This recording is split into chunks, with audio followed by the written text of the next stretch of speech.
بالله شهيدا اللهم صل على محمد وعلى آل محمد كما صليت على إبراهيم وعلى آل إبراهيم وبارك على محمد وعلى آل محمد كما باركت على إبراهيم وعلى آل إبراهيم إنك حميد مجيد.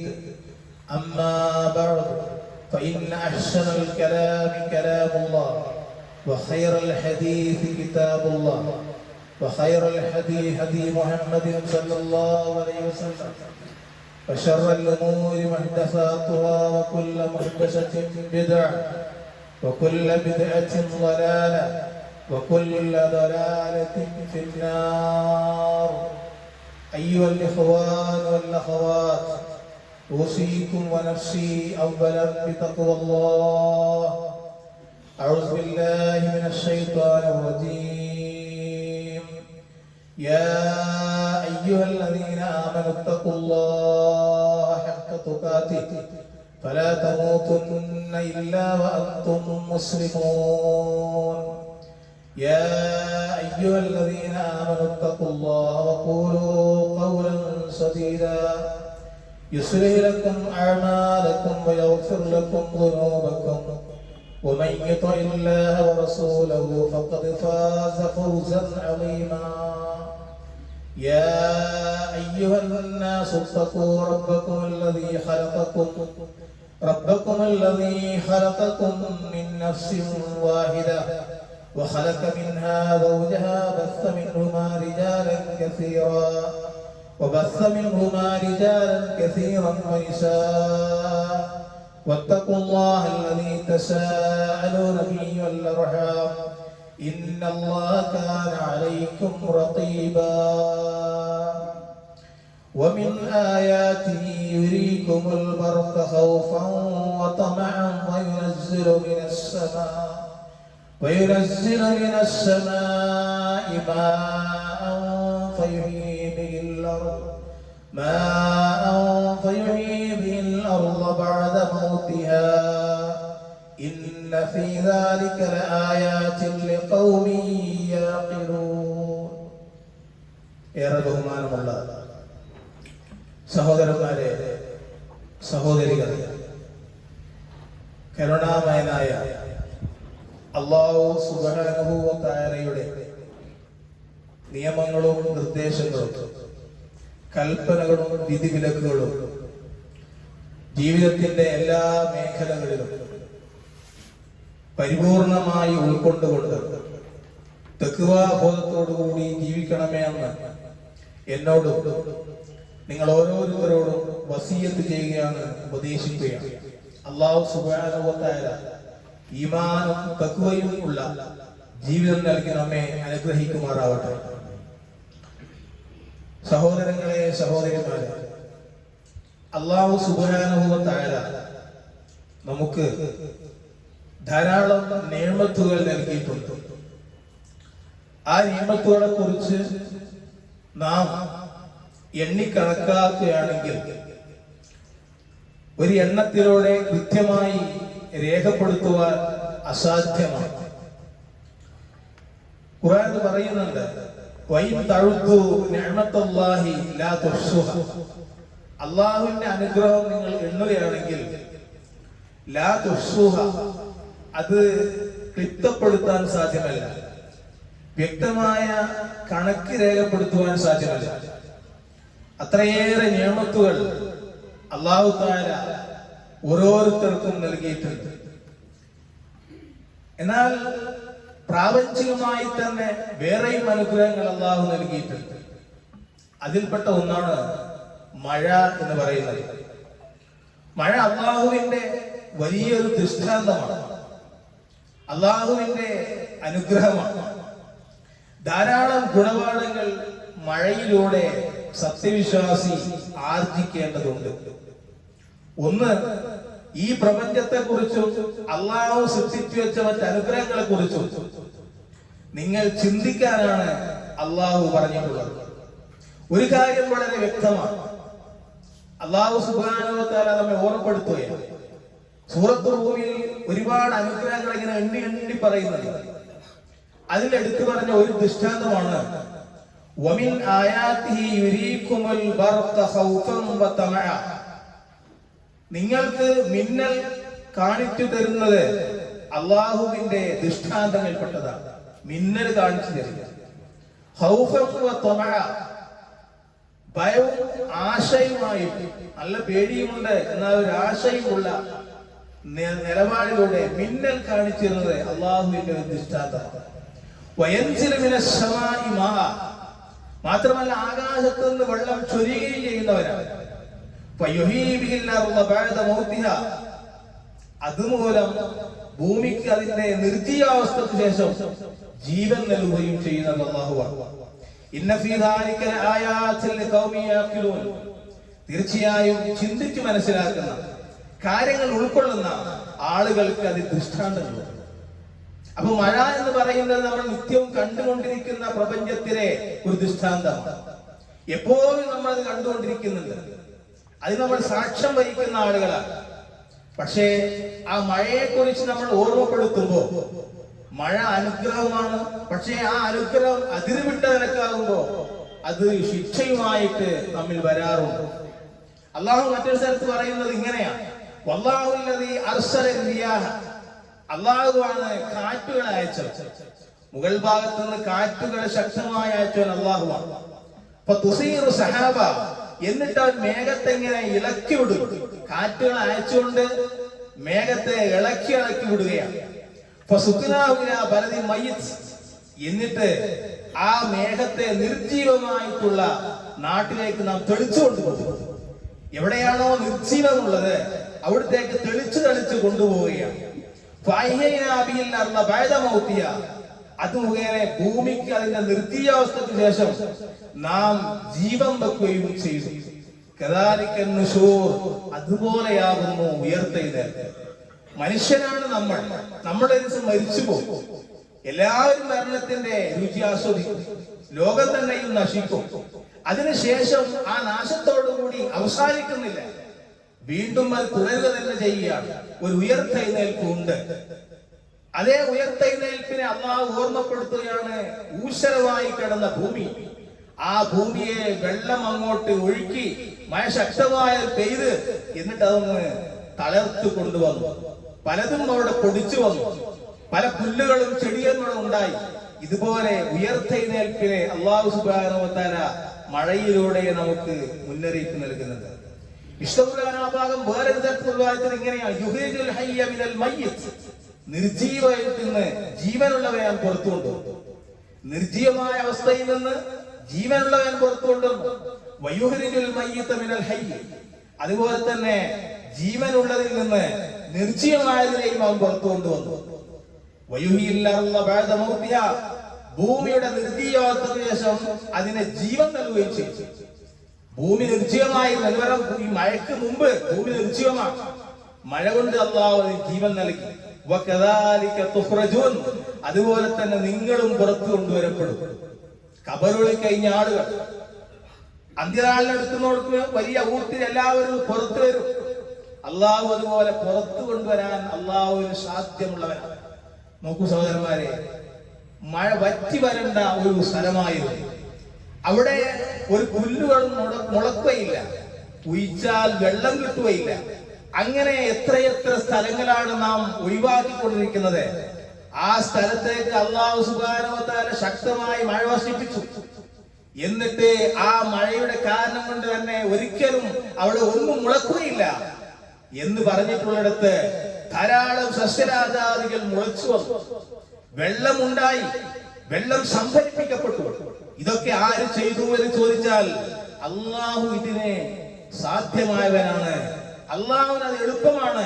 അതുപോലെ നിങ്ങളെയും ഉയർത്തെഴുന്നേൽപ്പിന്റെ നാളിൽ നാം കൊണ്ടുവരപ്പെടുമെന്നാണ്. ഓരോ മനുഷ്യന്റെയും ഇഹലോക ജീവിതം അത് ഒരു മഴയുമായി അല്ലാഹു ബന്ധപ്പെടുത്തുന്നുണ്ട്.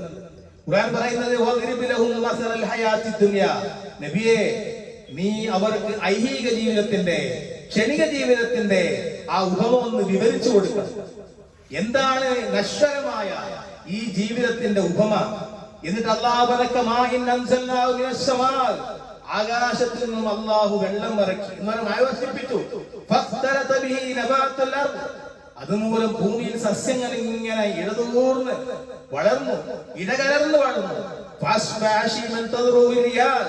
താമസിയാതെ അത് കാറ്റുകൾ അതിനെ പറത്തിക്കളഞ്ഞു. നല്ല കാറ്റടിച്ച് അത് മുഴുവൻ പറത്തിക്കളഞ്ഞു. എന്നിട്ടോ പിന്നെ അതിനെ കാറ്റുകൾ പറത്തിക്കളയുകയും അത് തുരുമ്പുകളായി തീരുകയും ചെയ്തു.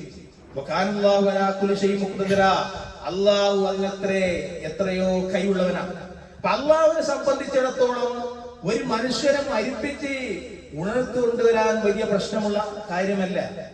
അതിനെ അള്ളാഹു ഉപയോഗപ്പെടുത്തിയത് മഴയില്ലാത്ത അവസ്ഥയിൽ നിന്ന് മഴ പെയ്തിട്ടുള്ള ഭൂമിയുടെ അവസ്ഥയാണ് എന്നാണ് സൂചിപ്പിച്ചു വരുന്നത്.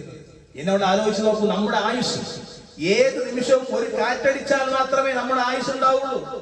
ഒരു ചെറിയ കാറ്റിന്, ഒരു ചെറിയ ഇടുക്കി, ഒരു ചെറിയ മിന്നൽ പിണരിന് അല്ലാഹു സുബ്ഹാനഹു വ തആല നമ്മുടെ ആയുസ്സിനെ തിരിച്ചു കൊണ്ടുപോകാൻ കഴിവുള്ളവനാണ്.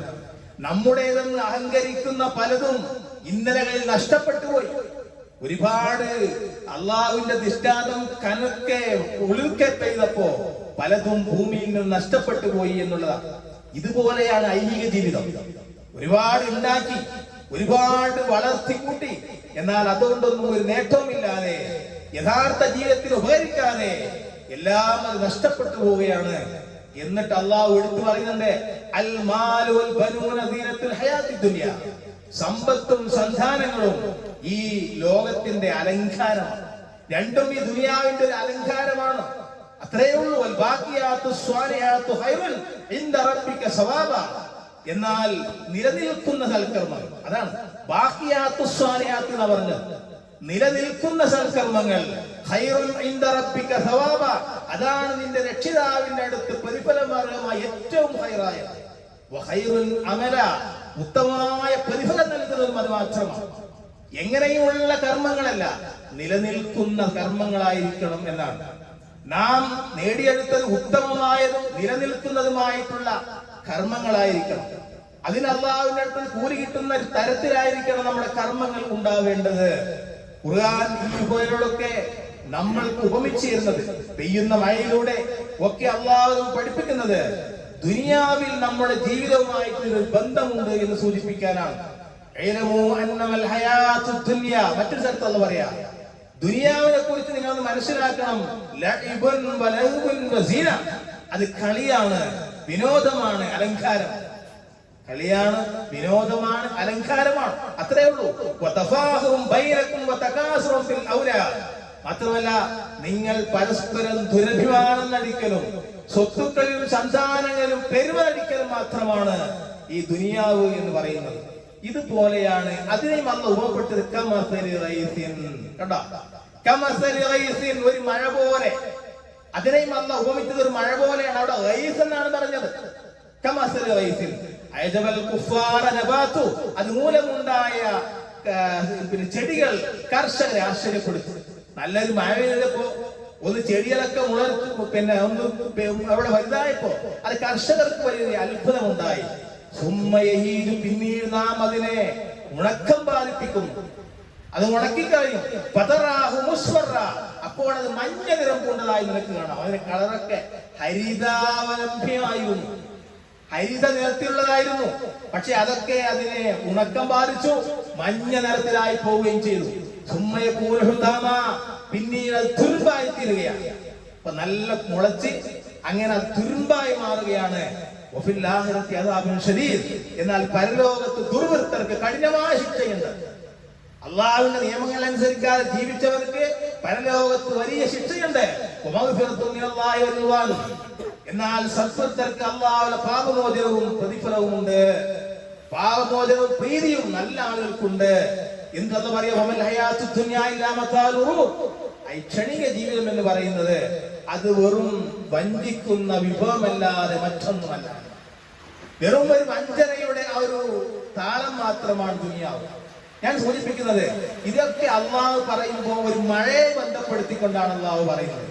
ഇത് പറഞ്ഞാൽ വലിയൊരു മഴ പെയ്തിട്ട് ഭൂമിയാകെ നല്ല നിറത്തങ്ങ് വളർന്ന അവസാനം ഉള്ളിലായി പോകുന്നത് പോലെയാണ് ഒരു മനുഷ്യൻ അവൻ നിലനിൽക്കാത്ത കർമ്മങ്ങളൊക്കെ ഒന്നും ചെയ്യാതെ ഈ ദുനിയാവിൽ ജീവിച്ച് അള്ളാഹിന്റെ തിരിച്ചു പോകുന്ന ഒരു മനുഷ്യന്റെ ഉപമ അങ്ങനെയാണ് എന്ന് ഖുർആൻ സൂചിപ്പിക്കുകയാണ്. സമാലോചിച്ച് നോക്കൂ, മഴയത്ത് വിളച്ചു പൊന്തുന്ന പല ചെടികളും അത് കർഷകന്മാർക്ക് സന്തോഷമാണ്. വിത്തിട്ട് എങ്ങനെ അത് വളർന്നു വരിയായി കായകളാകുന്നത് കാണുമ്പോ വല്ലാത്ത സന്തോഷമുണ്ടാകും. അതുപോലെ തന്നെയാണ് ഇഹലോക ജീവിതം, അതിലെ വിഭവങ്ങളൊക്കെ അത് ഉണ്ടാകുമ്പോ വലിയ അനുഗ്രഹമാണ്. പക്ഷെ പെട്ടെന്ന് അത് പോയാൽ വലിയൊരു നിരാശയാണ് നമ്മെ ബാധിപ്പിക്കുന്നത് എന്നാണ്. അപ്പൊ ആ വിളകൾ മഞ്ഞ നിറമായി ആ തുരുമ്പുകളായി ഇല്ലാതായി പോകുമ്പോ വലിയ നഷ്ടം മനുഷ്യനുണ്ടാവും ദുനിയാവിൽ. എന്നാൽ അതിനേക്കാളും വലിയ നഷ്ടമാണ് നിലനിൽക്കാത്ത കർമ്മങ്ങളാണ് നീ ചെയ്യുന്നതെങ്കിൽ എന്ന് ഖുർആൻ സൂചിപ്പിക്കുകയാണ്. അപ്പൊ ഞാൻ പറഞ്ഞു വരുന്നത്, ഇതൊക്കെ അന്ന് പറയുമ്പോ മഴയാണ് ബന്ധപ്പെടുത്തുന്നത്. ഇത് നോക്കൂ നിങ്ങള്, മഴ എന്ന് പറയുന്നത് ഒരു അത്ഭുതമാണ്. മഴ വർഷിക്കുന്നതിന് എന്തുകൊണ്ട് അത്ഭുതമായി ചോദിച്ചാൽ, മഴ വർഷിക്കുന്നതിനും അല്ലാഹുവിന്റെ മഹത്തായ ദൃഷ്ടാന്തവും ഭൂമിയിൽ നിന്ന് ആകാശത്തിലേക്ക് വെള്ളം നീരാവിയായി പോകുന്നത് ഭൂരിഭാഗവും കടലിൽ നിന്നാണോ, സമുദ്രത്തിൽ നിന്നാണ്. എന്നാൽ അങ്ങനെ നീരാവിയായി പോയിട്ട് ആ രണ്ടാമത് ശുദ്ധവെള്ളം മനുഷ്യന് കുടിക്കാൻ വളരെ നല്ല നിലയിൽ ഭൂമിയിലേക്ക് പതിക്കുന്നത് ശുദ്ധ, ഉപ്പ് കലർപ്പ് പോലും ഇല്ലാത്ത ശുദ്ധവെള്ളമായിട്ടാണ്. അതിൽ തന്നെ മനുഷ്യൻ ചിന്തിക്കുവാൻ ഒരുപാട് കാര്യങ്ങളുണ്ട്. മഴ പെയ്യുന്നതിനെ കുറിച്ചുള്ള ശാസ്ത്രീയവും സുന്ദരവുമായിട്ടുള്ള ഖുർആൻ സൂക്തങ്ങൾ വ്യക്തമാണ്. ശാസ്ത്രീയമായിട്ടുള്ള അതിന്റെ കാഴ്ചപ്പാട് പറയാം, അതുപോലെ മഴയെക്കുറിച്ചുള്ള ഗവേഷണത്തെ കുറിച്ച് പറയാം. പക്ഷെ അല്ലാഹു സുബ്ഹാനഹു വ തആല അത് തന്നെ കൃത്യമായി എങ്ങനെയാണ് വർഷിപ്പിക്കുന്നത് എന്ന് നാം മനസ്സിലാക്കേണ്ടതുണ്ട്. ഖുർആൻ പറയാണ്, അലം തറ അന്നല്ലാഹ യുസ്ജി സഹാബ, അല്ലാഹു കാർമേഘത്തെ തെളിച്ചു കൊണ്ടുപോകുന്നത് നീ കണ്ടില്ലേ? ആകാശത്ത് ഇങ്ങനെ നോക്കുമ്പോ നല്ല കാർമേഘം നീങ്ങി നീങ്ങി നീങ്ങി പോകുന്നത് നീ കണ്ടില്ലേ? ഒന്ന് നോക്ക് ആകാശത്തേക്ക്. എന്നിട്ട് അത് തമ്മിൽ ഇങ്ങനെ സംയോജിപ്പിക്കും. കാർമേഘം നീങ്ങി നീങ്ങി പോകുന്നു, എന്നിട്ട് അത് ഇങ്ങനെ സംയോജിപ്പിച്ചു കൊണ്ടുവരികയാണ്. പിന്നീട് അവൻ അതിനെ അട്ടിയാക്കുകയും ചെയ്തു. വലിയ അട്ടിയായി അതിനെ അല്ലാഹു മാറ്റി. അപ്പോൾ അതിനിടയിലൂടെ മഴ പുറത്തേക്ക് വന്നു. ഇതാണ് മഴയുടെ ഭൂമിയിലേക്കുള്ള ഇറക്കം എന്ന് പറയുന്നത്.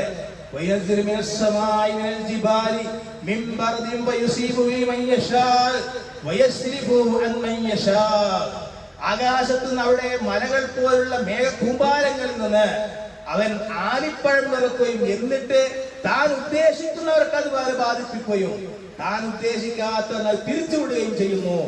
ഇവിടെ നല്ല മഴയുണ്ട്, ഇവിടുന്ന് അങ്ങോട്ട് പോയാൽ മഴയില്ല. കുറച്ച് ഉയരമുള്ള കുന്നിൻ പ്രദേശത്ത് കയറിയാൽ അവിടെ ശക്തമായ മഴയാണ്. ഇങ്ങനെയുള്ള ഭൂമിയിലെ പ്രതിഭാസങ്ങളെ നമുക്ക് കാണുവാൻ സാധിക്കും. അപ്പൊ പടച്ചോൻ ഇതൊക്കെ ഇങ്ങനെ കാണിച്ചു തരിക. എന്താ പറയാ,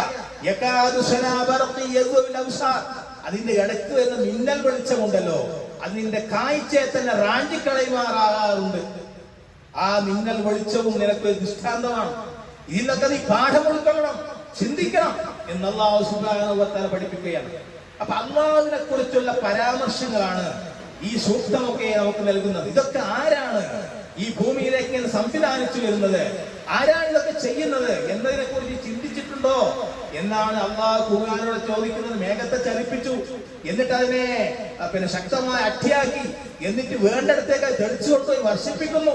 ഇതിൽ എല്ലാ സ്ഥലത്തും ഇല്ല, എന്നാൽ ഓരോ സ്ഥലത്തും വ്യത്യസ്തമായ അളവിൽ ഇങ്ങനെയൊക്കെയല്ലേ മഴ വർഷിക്കുന്നത്. ഇതൊക്കെ പടച്ചോ ചെയ്യുന്നെങ്കിൽ ആ റബ്ബിനല്ലാതെ നിന്റെ എല്ലാ ആഗ്രഹങ്ങളും പ്രതീക്ഷകളും മറ്റുള്ളവരിൽ സമർപ്പിക്കുവാൻ പറ്റുമോ എന്നാണ് അല്ലാഹു ചോദിക്കുന്നത്. വീണ്ടും അല്ലാഹു പറയുന്നു, മഴയെ കുറിച്ച് പറയുമ്പോൾ മഴ അത്ഭുതമായതുപോലെ മഴ അതിലെ അനുഗ്രഹം എന്ന് പറയുന്നത് പരിശുദ്ധമായിട്ടുള്ള അനുഗ്രഹമാണ്. എന്തായാലും പ്രമാണം പറയുന്നത് ഖുർആനിൽ പറയുന്നത് തന്റെ കാരുണ്യത്തിന്റെ മുമ്പിൽ സന്തോഷവുമായിട്ട് അവർ കാറ്റുകളെ അയച്ചു. ചില നല്ല ചൂടായി നിൽക്കുന്ന സമയത്ത് നല്ലൊരു മന്ദവായു അടിച്ചു വീശിയാൽ അത് നല്ലതാണ്. എന്നാൽ ഇന്നലെ മെഞ്ഞാൻ പോലെ സംഭവിച്ച മിന്നൽ ചുഴലികളാണെങ്കിലോ അത് വലിയ പ്രശ്നമാണ്. വണ്ടി നിർത്തിയിട്ട വാഹനം ഇങ്ങനെ നിർത്തിയിടുകയാണ്, എന്നിട്ട് മനുഷ്യൻ ഭൂമിയിൽ ഇങ്ങനെ ആ വരാന്തയിൽ ഇരുന്നുകൊണ്ടിരിക്കുകയാണ്. നിർത്തിയിട്ട കാർ എങ്ങനെ പോവുകയാണ്, വലിച്ചു കൊണ്ടുപോവുകയാണ്. എന്തെല്ലാം സംഭവിച്ചു. ഒരു ചുഴലിക്ക് ഇവിടെ എന്തൊക്കെ സംഭവിപ്പിക്കാൻ സാധിപ്പിച്ചു. കരണ്ടുകളും ഇലക്ട്രിക് സംവിധാനങ്ങളൊക്കെ നഷ്ടപ്പെട്ടു, പല ഭാഗങ്ങളും ഉണ്ടായില്ലേ. അപ്പൊ അല്ലാഹു പറയാണ് ആ കാറ്റ് ചിലപ്പോൾ നിങ്ങൾക്ക് അനുഗ്രഹമാണ്, പക്ഷെ ആ കാറ്റ് നിങ്ങൾക്ക് ചിലപ്പോൾ അത് ക്രൂരമായിരിക്കും. എന്താ പറയാ, ആകാശത്ത് നിന്ന് ശുദ്ധജലം നിങ്ങൾക്ക് ഇറക്കി തരുകയും. മഴവെള്ളം എന്ന് പറയുന്നത് അത്ര ശുദ്ധമായ മറ്റൊന്നുമില്ല, അത് അല്ലാഹു ഇറക്കി തന്നു. അപ്പൊ നിങ്ങൾക്ക് വലിയ അനുഗ്രഹമാണ്. എന്നാലോ ചിലപ്പോ ആ അനുഗ്രഹം കൂടിപ്പോയാൽ ആ അനുഗ്രഹത്തെ നിങ്ങൾ കുറ്റം പറയാൻ പാടില്ല. എന്തുകൊണ്ട് പറയാൻ പാടില്ല? അല്ലാഹു സുബ്ഹാനഹു വ തആല ആകാശത്ത് നിങ്ങൾക്ക് അനുഗ്രഹമായിട്ട് പെയ്യിപ്പിച്ചതുമായ എന്നിട്ട് അവൻ തോട്ടങ്ങൾ മുളപ്പിച്ചു. മാത്രമല്ല കൊയ്തെടുക്കാവുന്ന വിളകളെയും അവൻ മുളപ്പിച്ചു തന്നു. അത് അല്ലാഹു അവന്റെ മഴ പോലും ഉണ്ടാക്കിയതാണ്. അതുകൊണ്ട് അത് കൂടിപ്പോകുമ്പോൾ കുറ്റം പറയാൻ പാടുള്ളതല്ല. അപ്പൊ ജീവജാലങ്ങളുടെ നിലനിൽപ്പ് തന്നെ മഴ, വെള്ളം ആവശ്യമാണ്. എന്താ ഖുർആൻ പറയുന്നത്? ഹുവല്ലദീ അൻസല മിനസ് സമാഇ മാഅൻ ലക്കും, അവനാണ് ആകാശത്ത് നിന്ന് വെള്ളം ചൊരിഞ്ഞു തന്നത്. മിന്നു ശറാബുൻ വ മിന്നു ശജറുൻ ഫീ തുസീമൂൻ, അതിൽ നിന്നാണ് നിങ്ങൾ കുടിനീരുള്ളത്, അതിൽ നിന്നാണ് ചെടികൾക്കും കുടിനീരുള്ളത്. അതുകൊണ്ട് അതുമൂലം അവൻ ഉൽപ്പാദിപ്പിക്കുന്നു, നിങ്ങൾക്ക് മുളപ്പിച്ചു തരുന്നു. കൃഷികളെ, ഒലിവിനെയും, അതുപോലെ ഈന്തപ്പനയെയും, മുന്തിരികളും, എല്ലാ പഴവർഗ്ഗങ്ങളും. അതൊക്കെ അല്ലാഹു സംവിധാനിക്കുന്നത് ആ മേഘത്തിൽ ഇറങ്ങുന്ന ആ വെള്ളത്തിലൂടെയാണ്. ഇതിന് അല്ലാഹു പറയാ, ഇന്ന ഫീ ദാലിക ആയത്തൻ ലിഖൗമി യതഫക്കറൂൻ, ചിന്തിക്കുന്ന ആളുകൾക്ക്, ബുദ്ധിയെടുത്ത് ആലോചിക്കുന്ന ആളുകൾക്ക് അവർക്ക് ഇതിലൊക്കെ പാടുണ്ട്. അപ്പൊ ഇങ്ങനെയൊക്കെ കാണുമ്പോ നമ്മൾ ചിന്തിച്ചുകൊണ്ടേയിരിക്കണം എന്നുള്ളതാണ്. ഇനി മഴയെക്കുറിച്ച് ഖുർആൻ പറയുന്നത് എന്താണ്? മഴ സഹായമാണ്. മഴ ഒരു സഹായമായിട്ട് വരും. എങ്ങനെയാണ് സഹായമായി വരുന്നത്? അള്ളാഹുവിന്റെ മാർഗത്തിൽ ഇറങ്ങി തിരിച്ചവർക്ക് മഴ സഹായമാണ്. എന്താ നമുക്ക് കാണാൻ സാധിക്കും? ബദർ യുദ്ധത്തിന്റെ ഘട്ടത്തിൽ വലിയ ആദികളുമായിട്ടാണ് മുസ്ലിം സൈന്യം ബദറിലേക്ക് പോയത്. ആ ഘട്ടത്തിൽ അള്ളാഹുവിന്റെ അനുഗ്രഹമായിട്ട് അവർക്ക് മഴ ലഭിച്ചു എന്നാണ്. ആ മഴ അവർക്ക് ആശ്വാസമായിരുന്നു, ആ മഴ അവർക്ക് അനുഗ്രഹമായിരുന്നു. അത് ഖുർആൻ പറയുന്നുണ്ട്, ഇത് അള്ളാഹുവിന്റെ പക്കൽ നിന്നുള്ള മനഃശാന്തിയുമായി നിങ്ങളെ നിദ്രാമയക്കം കൊണ്ട് ആവരണം ചെയ്തിരുന്ന സന്ദർഭം. എന്നിട്ട് അവൻ നിങ്ങളുടെ മേൽ ആകാശത്തു നിന്ന് വെള്ളം ചൊരിഞ്ഞ സന്ദർഭം. നിങ്ങൾ വല്ലാത്ത പ്രയാസത്തിലാ, അപ്പൊ ഒരു സന്തോഷത്തിന് ആകാശത്ത് വെള്ളം ഇങ്ങോട്ട് ഇറക്കി തന്നു. അങ്ങനെ ആ മഴ കൊണ്ട് നിങ്ങളിൽ നിന്ന് പിശാചിന്റെ ദുർബോധന നീക്കിക്കളയുകയും ചെയ്തു. കുലൂപിക്കും, നിങ്ങളുടെ മനസ്സുകൾക്ക് ഒരു കെട്ടുറപ്പ് നൽകി. നിങ്ങളുടെ പാദത്തെ ഭൂമിയിൽ ഉറപ്പിച്ചു നിർത്തി. അപ്പൊ വല്ലാത്ത ചൂടൊക്കെടുത്ത ആ ഘട്ടത്തിൽ ആശ്വാസമായി ഒരു മഴ വർഷിച്ചപ്പോ അവരുടെ മനസ്സിലുണ്ടായിട്ടുള്ള മാറ്റങ്ങളാണ്. അപ്പൊ മഴ സഹായമാണ് എന്നത്. ഇനി മഴ എന്ന് പറയുന്നത് നിരാശയ്ക്ക് ശേഷമുള്ള സന്തോഷമുള്ള ജീവിതം മഴ നൽകുന്നുണ്ട്. എന്താണത്? നീണ്ട വേനൽക്കാലം അല്ലെ, മഴയുടെ കുറച്ച് 4-5 മാസങ്ങൾക്കപ്പുറം നമ്മളിങ്ങനെ ചൂട് കൊണ്ട് വെന്തിരുകയായിരുന്നു. പല നാടുകളിലും ചൂടായിരുന്നു, സൂര്യാഘാതമേറ്റ ആൾ മരണപ്പെട്ടു. അങ്ങനെ വലിയ ചൂട് താങ്ങാൻ കഴിയാതെ മനുഷ്യൻ അസ്വസ്ഥപ്പെടുകയാണ്. ആ ഘട്ടത്തിൽ പ്രാർത്ഥിച്ചു, പല സ്ഥലങ്ങളിൽ നമസ്കാരം നടന്നു, എല്ലാം ഉണ്ടായി. എന്നിട്ട് അല്ലാഹു മഴ വർഷിപ്പിച്ചു തന്നു. ആ നിരാശയ്ക്ക് ശേഷം ഒരു മഴ അങ്ങോട്ട് തുടർച്ച പെയ്തപ്പോ അത് വലിയ ഒരു സന്തോഷമായിരുന്നു നമുക്ക്. ഖുർആൻ പറയുന്നുണ്ട്, അവൻ തന്നെയാണ് നിരാശയ്ക്ക് ശേഷം നിങ്ങൾക്ക് മഴ വർഷിപ്പിച്ചു തന്നത്. തന്റെ കാരുണ്യം വ്യാപിപ്പിക്കുകയും ചെയ്യുന്നു അവൻ. അവൻ തന്നെയാകുന്നു സ്തുത്യർഹനായ രക്ഷാധികാരി. ഇതൊക്കെ അള്ളാഹു മാത്രം കഴിയുന്ന കാര്യമാണ്. അപ്പൊ അള്ളാഹു മഴ കൊണ്ട് നിങ്ങളെ സന്തോഷിപ്പിക്കുകയും ചെയ്തിട്ടുണ്ട്. അപ്പൊ അള്ളാഹുവിന് മാത്രമായിട്ടുള്ള വിശേഷമാണ് മഴ വർഷിപ്പിക്കുക എന്ന് പറയുന്നത്. അത് വേറെ ആർക്കുമുള്ള വിശേഷണമല്ല. എന്താ കാരണം? ഖുർആൻ പറയുന്നുണ്ട്, അല്ലദീ ജഅലകുൽ അർള ഫിറാശൻ വസ്സമാ ബിനാഅ, നിങ്ങൾക്ക് വേണ്ടി ഭൂമിയെ മെത്തയാക്കിയതും ആകാശത്തിന്റെ മേൽപ്പുര ആയി ആകാശത്തെ മാറ്റിയതും അവനാണ്. വൻജല മിനശ്ശമായി മാ, മാത്രമല്ല അവൻ ധാരാളമായി വെള്ളത്തെ ഭൂമിയിലേക്ക് ഇറക്കുകയും ചെയ്തു. അത് മുഖേന നിങ്ങൾക്ക് ഭക്ഷിക്കാനുള്ള കായിക നിങ്ങൾ ഉത്പാദിപ്പിക്കുകയും ചെയ്തു. എന്റെ അല്ലാഹ് പറയാ പരാതിയില്ല അന്താത അള്ളാഹുവിന്റെ നിങ്ങൾ സമന്മാരെ ഉണ്ടാക്കരുത്. വൻതും തഅലമൂൻ നിങ്ങൾ കാര്യം മനസ്സിലാക്കുന്നവരാണെങ്കിൽ അറിയുന്നവരാണെങ്കിൽ എന്ന് നമ്മൾ പറയാറുണ്ട്. മഴയുടെ അല്പം മുമ്പ് വല്ലാത്ത ചൂടേറിയ ഘട്ടത്തിൽ എല്ലാവരും മഴയ്ക്ക് വേണ്ടി പ്രാർത്ഥിക്കണം, മഴയ്ക്ക് വേണ്ടി തേടണം, നമസ്കരിക്കണം എന്നൊക്കെ പറഞ്ഞ ഘട്ടത്തിൽ ചില ആളുകൾ പറഞ്ഞു ചില കൊടികൾ എടുത്തുകൊണ്ട് നടന്നാൽ മഴ വർഷിക്കുമെന്ന്. ചില ഒളിച്ചു വെച്ചിരിക്കുന്ന ജാറങ്ങളിലെ കൊടികളൊന്ന് നാട്ടിക്കഴിഞ്ഞാൽ അത് മഴ ഉണ്ടാകുമെന്ന് പറഞ്ഞിരുന്നു. അതുപോലെ തന്നെ അള്ളാഹുവിന്റെ ഔലിയാക്കൾ അവർ മഴ വർഷിപ്പിക്കുമെന്ന് പറഞ്ഞു. ഇങ്ങനെയുള്ള കുറെ വിഡ്ഢിത്വങ്ങൾ നമ്മൾ കേട്ടതാണ്. എന്നാൽ അള്ളാഹ് ചോദിക്കുന്നുണ്ട്, അത് ചോദ്യം അത്തരക്കാരൊക്കെ എല്ലാവരെയും ഉദ്ദേശിച്ചോട് പഠിച്ചോ ചോദിക്കുക. ഈ കുടി നിങ്ങൾ കുടിക്കുന്ന വെള്ളത്തെ കുറിച്ച് നിങ്ങൾ ചിന്തിച്ചിട്ടുണ്ടോ?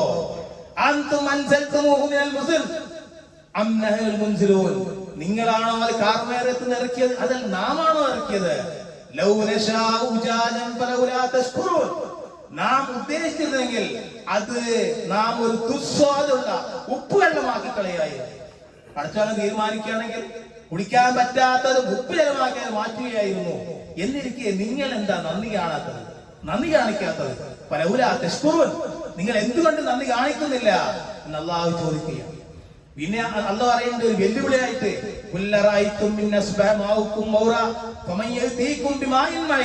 പറയൂ നിങ്ങൾ ചിന്തിച്ചു നോക്കിയിട്ടുണ്ടോ, നിങ്ങളുടെ വെള്ളം പറ്റിപ്പോയാൽ ആരാണ് നിങ്ങൾക്ക് ഒഴുകുന്ന ഉറവ് വെള്ളം കൊണ്ടുവന്ന് തരിക? ആർക്കാ സാധിക്കുക? ആർക്കും സാധ്യമല്ല എന്ന് ഖുർആൻ അസന്നിഗ്ധമായി വളരെ കൃത്യമായി പഠിപ്പിക്കുകയാണ്. നോക്കൂ നിങ്ങള്, മഴയെന്നാൽ ശിക്ഷയുടെ സൂചനയും മഴയാണ്. മഴ ശിക്ഷയുടെ സൂചനയായിട്ടുണ്ട്. ഏതാണ്? നൂഹ് നബി അലൈഹിസ്സലാമിന്റെ കാലത്തുണ്ടായ പ്രളയം. അത് സൂചിപ്പിക്കുന്നത് എന്തായിരുന്നു? നൂഹ് നബിയുടെ മകനടക്കം മുങ്ങിപ്പോയ പ്രളയം. അത് മഴ ശിക്ഷയുടെ മഴയായിരുന്നു എന്നാണ്. അത് ആകാശത്ത് നിന്ന് മാത്രമല്ല, നമ്മുടെ കൽപ്പന വന്നപ്പോ അടുപ്പിൽ നിന്ന് വരെ ഉറവുട്ടി എന്നുള്ളതാണ്. അപ്പൊ മഴ ശിക്ഷയുടെ പ്രതീകമാണ് എന്ന് മനസ്സിലാക്കണം. മാത്രമല്ല, സമൃദ്ധമായ വെള്ളത്താൽ അനുഗ്രഹീതമായ ഒരു നാടായിരുന്നു സബർ ഗോത്രത്തിന്റെ നാട്. സൂറത്തു സബർ എന്ന അധ്യായം ഖുർആനിലുണ്ട്. സബർ ഗോത്രത്തിന്റെ നാട് വളരെ അനുഗ്രഹമായിരുന്നു വെള്ളത്താൽ. ആ നാടിനെ വെള്ളം കൊണ്ട് തന്നെ അള്ളാഹ് നശിപ്പിക്കുകയും ചെയ്തു. അവർ പണിത മആരിബ് അണക്കെട്ട്, ആ മആരിബ് അണക്കെട്ട് പൊട്ടി. അങ്ങനെ അതിലുള്ള ജലത്തെ അള്ളാഹു നേരെ അവർക്ക് തിരിച്ചുവിട്ടുകൊണ്ട് ഭൗതികമായി അവരെ മുച്ചോട് നശിപ്പിച്ച കഥ സൂറത്തു സബയിൽ എന്ന് പറയുന്നുണ്ട്. തീർച്ചയായും ശബർ ദേശക്കാർക്ക് തങ്ങളുടെ അധിവാസ കേന്ദ്രത്തിൽ തന്നെ ഒരു ദൃഷ്ടാന്തമായിരുന്നു മഴ. വെള്ളം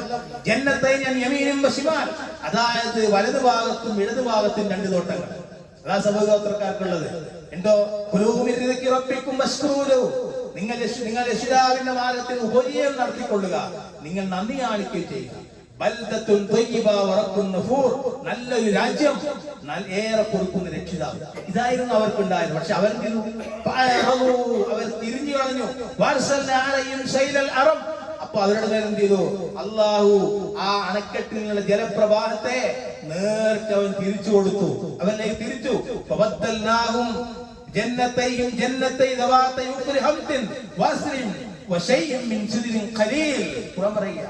അവരുടെ ആ രണ്ട് തോട്ടങ്ങൾക്ക് പകരം കൈപ്പുള്ള കായ്കനികളും കാറ്റാടി മരങ്ങളും അല്പം ചില വാഗമരങ്ങളും കൊണ്ട് ആ രണ്ട് തോട്ടങ്ങളെ, വേറെ തോട്ടങ്ങളെ നാം അവർക്ക് നൽകി. ഉപകാരമില്ലാത്ത രൂപത്തിലായി മാറ്റിക്കളഞ്ഞു. ഇത് ശിക്ഷയുടെ മഴ. മറ്റൊന്ന് ലൂത്ത് നബി അലൈഹിസ്സലാം, സദോമിസം. അതുകൊണ്ട് നടന്നിരുന്ന ആ സദോമിയൻ ചിന്തക്കാർക്ക് ആ ലൂത്ത് നബി അലൈഹിസ്സലാമിന്റെ ജനതയെ അല്ലാഹു നശിപ്പിച്ചത് ചരൽക്കല്ലുകൾ വർഷിപ്പിച്ച മഴയായിരുന്നു. അതാ മഴയുടെ ഉദാഹരണം പറഞ്ഞു ഖുർആൻ പറയുന്നുണ്ട്. ആ മഴ അങ്ങോട്ട് വർഷിച്ച്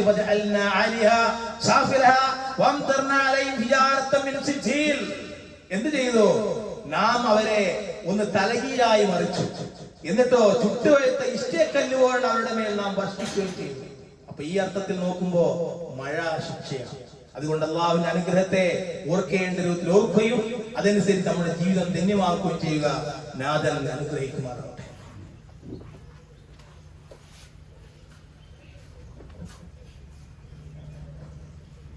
അൽഹംദുലില്ലാഹി റബ്ബിൽ ആലമീൻ.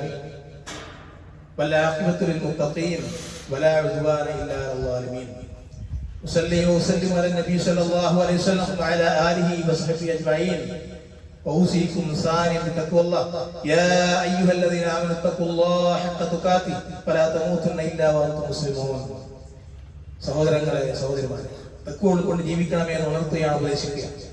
അള്ളാഹുവിന്റെ അനുഗ്രഹമാകുന്ന മഴ ഇങ്ങനെ വർഷിക്കുന്നത് കാണുമ്പോൾ ഒരു സത്യവിശ്വാസിയെ സംബന്ധിച്ചിടത്തോളം അവനങ്ങനെ കണ്ണുകൊണ്ട് കണ്ടു പോകാൻ പാടില്ല. അവരെന്ത് ചെയ്യണം? അവൻ പ്രാർത്ഥിക്കണം. മഴ ഇങ്ങനെ കാണുമ്പോൾ അവൻ പ്രാർത്ഥിക്കണം. എന്താണ്? അള്ളാഹുവേ, പ്രയോജനപ്രദമായ മഴ ഞങ്ങൾക്ക് നൽകണേ. അതാ പ്രാർത്ഥിക്കേണ്ടത്. പ്രയോജനപ്രദമായ മഴ ഞങ്ങൾക്ക് തരണേ എന്ന് പ്രാർത്ഥിക്കണം. അതവന് നേട്ടമാണ്. പിന്നെയോ മഴ ലഭിച്ചു, നല്ലൊരു മഴ ലഭിച്ചു, പിന്നെ മഴ നിന്നുപോയി. അങ്ങനെ അള്ളാഹുവിനോട് നന്ദി. എന്താ പറയേണ്ടത്? അള്ളാഹുവിന്റെ ഔദാര്യവും കാരുണ്യം കൊണ്ട് മഴ ലഭിച്ചു എന്ന് നാം പറയണം. ഇനിയോ വല്ലാത്ത മഴ ശക്തമായി പെയ്യുകയാണ്, മഴ നിൽക്കുന്നില്ല, മഴയോട് മഴ. അങ്ങനെ പെയ്യുമ്പോഴോ അത് പ്രാർത്ഥിക്കണം. അള്ളാഹുവേ, ഈ മഴയെ ഞങ്ങളുടെ ചുറ്റുപാടിലേക്ക് നീക്കണേ. മഴ വേണ്ടെന്ന് പറയരുത്. മഴ നിർത്തിവെക്കണേ എന്നല്ല പറഞ്ഞത്, മഴ കുറക്കണേ എന്നല്ല പറഞ്ഞത്. ഞങ്ങളുടെ ചുറ്റുപാടത്തിലേക്ക് അയോ നീക്കണം. ഞങ്ങളുടെ മേൽ അത് ശിക്ഷയാക്കി നീ ആക്കരുതേ.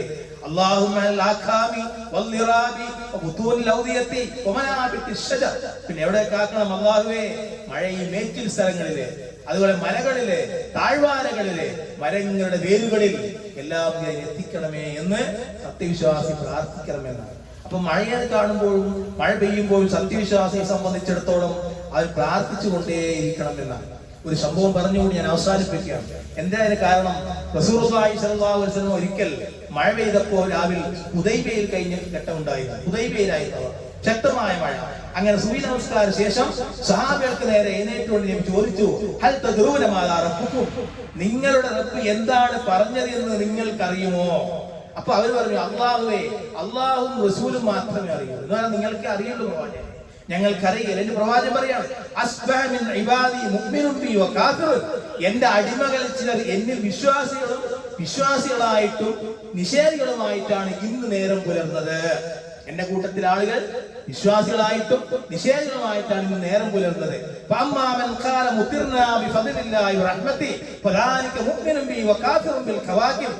അള്ളാഹുവിന്റെ മഹത്തായ ഔദാര്യവും കാരുണ്യം കൊണ്ട് ഞങ്ങൾക്ക് മഴ ലഭിച്ചു എന്ന് പറഞ്ഞവരാണ് എന്നിൽ വിശ്വാസികളായിട്ടുള്ളത്.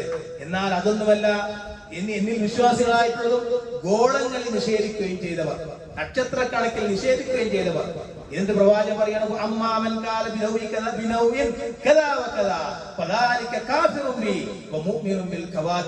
എന്നാലോ ചില ആളുകൾ ഇന്നാലിന്ന ഞാറ്റുവേല കൊണ്ടാണ് മഴ ലഭിച്ചത്, ഇന്നാലിന്ന ന്യൂനമർത്തം കൊണ്ടാണ് മഴ ലഭിച്ചത് എന്നൊക്കെ പറഞ്ഞുകൊണ്ട് അങ്ങനെ എന്നിൽ അവിശ്വസിക്കുകയും ഗോളങ്ങൾ വിശ്വസിക്കുകയും ചെയ്ത ആളുകളുണ്ട്. അപ്പൊ മഴ പെയ്യുമ്പോ സത്യവിശ്വാസിയെ സംബന്ധിച്ചിടത്തോളം ബുഖാരിയിലെ ഹദീസുകളാണ്. മഴയെ സംബന്ധിച്ച് നമുക്ക് പറയാൻ പോലും പറ്റില്ല. ഇത് നല്ല ഞാറ്റുവേലയാണ്, കർക്കിടക മാസമാണ്, ന്യൂനമർദ്ദമാണ്, അതുകൊണ്ടാണ് ഈ മഴ ഇങ്ങനെ പെയ്യുന്നത് എന്ന് നമ്മൾ പറയരുത്. അത് കുഫറിലേക്ക് എത്തിക്കുമെന്നാണ്. നമ്മൾ എന്ത് പറയണം? എന്തല്ല, ഇത് അള്ളാഹുവിന്റെ കണക്കാണ്. ഭൂമിയിൽ മഴ വർഷിപ്പിക്കുവാൻ അത് എത്ര ആളുകൾ കൊടുക്കണം, എവിടെ വർഷിക്കണം, എന്തൊക്കെ ചെയ്യണം, അത് പടച്ചറപ്പിന് മാത്രമേ അറിയുകയുള്ളൂ. ഈ ഒരു ചിന്തയാണ് സത്യവിശ്വാസിക്ക് ഉണ്ടാവേണ്ടത് എന്നാണ് അള്ളാഹുവിന്റെ പ്രവാചകൻ പഠിപ്പിക്കുന്നത്. ഇങ്ങനെ ധാരാളം ഹദീസുകൾ നമ്മൾ കാണുവാൻ സാധിക്കും. ആ അർത്ഥത്തിലൊക്കെ അള്ളാഹുവിന്റെ അനുഗ്രഹം കാണുമ്പോൾ നന്ദി കാണിക്കുക, അള്ളാഹുവിനോട് പ്രാർത്ഥിക്കുകയും ചെയ്യുക. നാഥൻ അനുഗ്രഹിക്കുമാറാവട്ടെ. അള്ളാഹുവെ, ഞങ്ങൾ വന്നുപോയിട്ടുള്ള എല്ലാ തെറ്റുകുറ്റങ്ങളും പുറത്തു തരണേ തമ്പുരാനെ. അള്ളാഹുവെ, പ്രയാസങ്ങളെ കൊണ്ട് ഞങ്ങളെ പരീക്ഷിക്കല്ലേ തമ്പുരാനെ.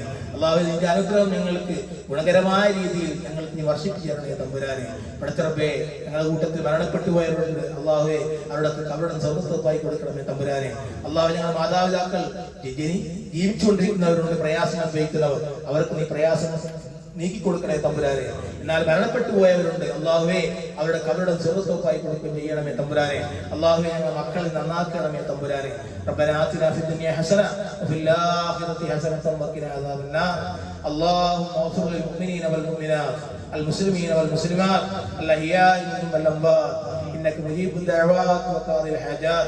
اللهم أعز الإسلام والمسلمين وأذل الشرك والمشركين. اللهم دمر أعداءنا